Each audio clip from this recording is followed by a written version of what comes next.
this is why your biggest paintings are the worst. I was thinking for a while on how to summarize the message of this video, and I realized that I think it's a golden rule for pretty much everyone. As much as I see it in almost all submissions I get for overpaint, I can also see it in most of my paintings, and time after time, I prove myself right. The more precious, the more thought through your painting is, the worse it will be. Of course, it doesn't mean you shouldn't be painting big pictures. We all want to be doing that, and the best artists in the world manage to make their biggest paintings being their best paintings. So let's see what we need to improve and how we need to change our thinking in order to make this work. Now before we start, the sponsor of today's video is Wingfox and their new course Drawing the Human Figure Using Basic Shapes. Now, this is an unusual course for Wingfox where we don't work from start to finish on one big artwork, seeing the whole process of development or something. In this case, it's a course fully dedicated to making sense out of your anatomy knowledge and anatomy studying. So whether you're a beginner and you don't know much about anatomy, or you at least somewhat know it, but you find it hard to make sense out of it, to actually apply it in real dynamic poses, to truly serve the purpose of your painting, this course is exactly for you because it lets you break down the anatomy into simpler shapes that are easier to manipulate and define much more expressive, dynamic, and real poses, leading to a better shape design and avoiding a lot of mistakes that can happen in the process. The course already started coming out, so you can start watching it right now. Before it's fully released, you get the full access for $29, so if any of you guys are interested, the affiliate link is in the description. Now, what the hell is going on with this phenomena of paintings being worse the more effort and the more thought you put into them? And I think this natural mistake happens everywhere we can see it. For instance, that's why sequels of movies are always worse than the originals. In the original, there was a simple idea. For a future movie, no one knew what it's gonna be, so everyone just did their best to provide a good idea to it and to make all of its elements to serve that idea.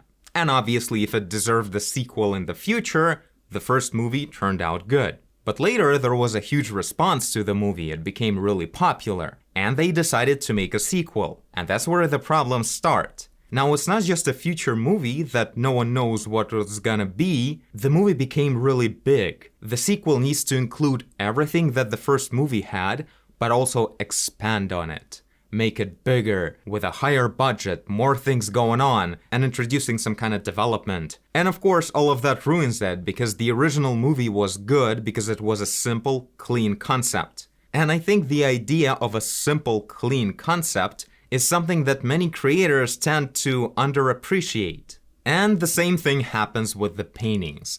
So we're looking right here at my Black Widow painting that I finished about half a year ago, and I was restarting it for so many times, trying to understand why it's not working out, and how to find a better composition, better ways to put everything together. But really, the problem was at a much higher level. The problem was that I wasn't even trying to decide on what's actually better. I was trying to find a way to include everything I can think of around the idea of the Black Widow character and the many children of hers.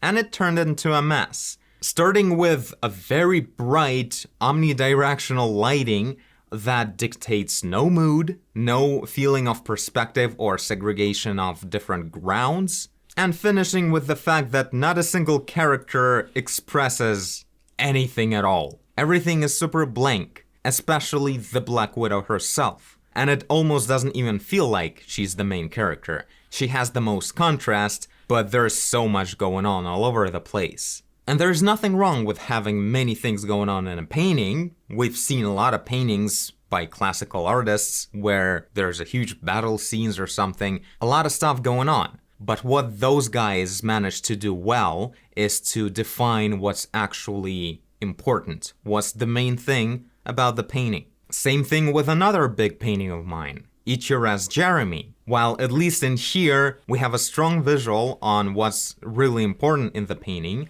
but there's just so much distraction in the background. Like it's a continuation of the story that really interferes with the main composition. And I could break it down again into like the levels of contrast that interfere or, the direction of motion, like the dynamics. But in the end of the day, the real problem is just not being able to decide on what's the main thing. Whenever you create a painting, no matter how complex it is, even if it includes many actions and many parts of the story, you have to decide on one main thing. And it should be absolutely the main one. And here's another good example. While I recently criticized the design of the outfit on this angel character, and the anatomy and shape design on the guards, and like many other choices that may be wrong, but really, the main problem in here is that this guy, the angel, is as important as this guy, the king. They have absolutely equal importance. Literally, you can make a better painting like this and like this. Those two smaller paintings would be better than this big one. And I think this idea is a part of a reason why most of my SCP paintings are generally, I think, a lot better pictures than whatever I paint when I just come up with my own ideas. Because in here, I follow someone else's idea, and it's already, the work was done for me in defining what's important. My job is just not to ruin it. So in here, I'm creating a creature, so a person is meeting the creature, and obviously the creature is the main subject in here. And the most recent SCP I painted, the Infinite IKEA, in here it's a little bit of an issue of having these three guys being equally important generally in the picture. But I kind of like it actually, because it gives you this feeling of being approached by a group of hostile people, and you don't know which one is where, you have to keep track of everyone. It kind of gives this startling feeling of being approached by a group. So it's kind of a cool thing, a little bit breaking the rule. It would still probably be a bit better if I would tone down the contrast on these two and make this guy the main, or somehow, cover this guy or make him further away. Something to make one of the guys the main one is just really important. I think even in this case, even though I generally like the picture, I still may be in the phase of denial, because this is a very recent painting. If I'm even a little bit suspicious that something wasn't done right, it's probably gonna be really obvious to me soon. So yeah, I think this guy should have been the main one, and that would make the picture much better than what it is right now. But in general, what I like about what happened during the process of me painting this and sharing my ideas with you guys and you giving me ideas in the comments, I pretty much didn't accept a single idea from you about, including other people surviving in this IKEA. So maybe someone wouldn't be the IKEA employee, but just a person trapped in here, and showing how they survive in this place, showing more of the infinity of this IKEA, showing like a big scale of the place, including many things. I decided really strongly that I should show just an IKEA as it appears to the visitor. Before they even understand they're trapped, it looks like a normal IKEA place. So it doesn't immediately look like it's infinite. It just looks like a generally pretty big store. You just don't know that it just keeps going. And just showing the employees. So I just made this picture about the SCP itself, not the way people survive in it. It's just the SCP's story, not the people's story. So I think that was a very important thing, a big mistake that I think I avoided. It doesn't mean that it's impossible to create a painting about SCP with the people in it as well, but it would really require making those very carefully added in to make sure they don't fight over the attention with the main subject of the painting. And that idea would require creating new thumbnails, completely coming up with a different composition, and, spending a lot of work on it.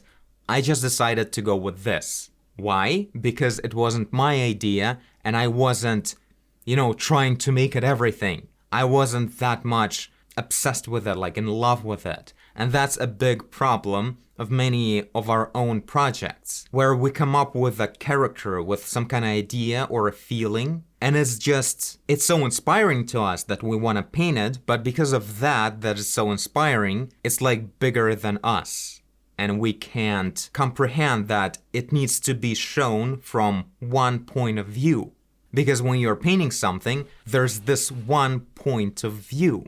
You can't have multiple. So you need to show your subjects at a certain time, in a certain mood, doing a certain action, and that action and that mood and that angle need to be presented in their best possible way. That's the way paintings work. Everything needs to be the best it can possibly be.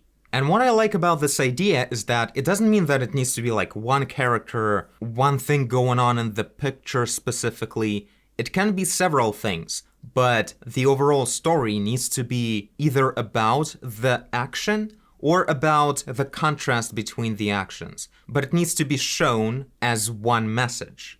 I really love the artwork by Simon Stalenhag. I've collected a big library of his paintings a while ago, and what's interesting, in here there's a whole bunch of different characters in different places with a complex environment, many things going on. You know, there's a story with always like a hyper-realistic, complex environments, but you can always see how it's immediately like, that's awesome. That's so easy to read what's going on.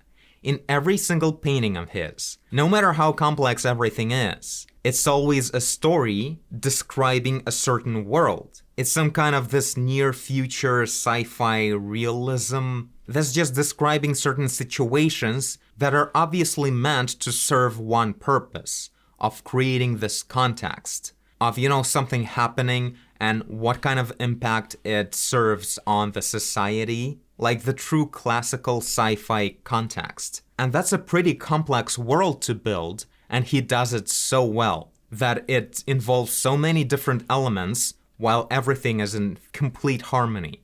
And here's Piotr Jablonski's artwork. And in these several examples, what I love about his artwork is that he frequently chooses different tools to describe his stories. While these are mostly the concept designs for a game, like characters or environments plus characters, I love the fact that sometimes he chooses to, you know, play with the soft lighting and make that the main tool of showing the feeling of the artwork. Because the feeling, as well as the action or the emotion, all of that can be the main point of the artwork, not necessarily just the action or a situation. It can be just a feeling, obviously. Like in here, obviously, the main tool was the shapes, the striking, strong silhouette with the beautiful shape design of all the characters, all the outlines is just beautiful.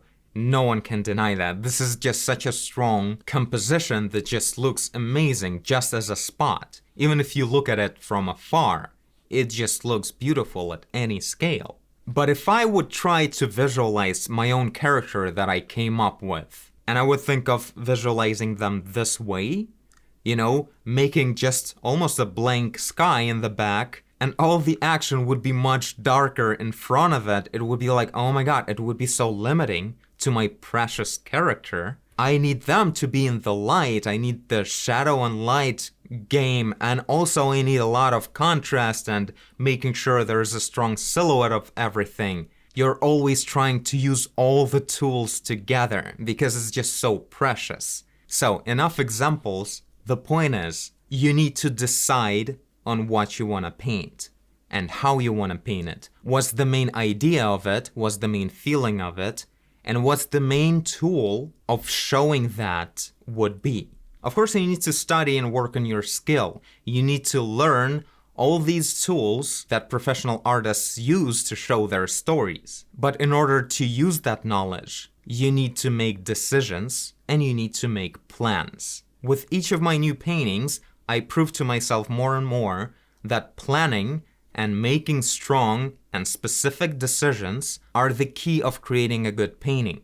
So do the research, find your favorite artists, and make sure you break down what makes every single one of their best paintings from your point of view, what makes those paintings special, what makes those paintings actually good. But keep in mind that usually it's this one thing.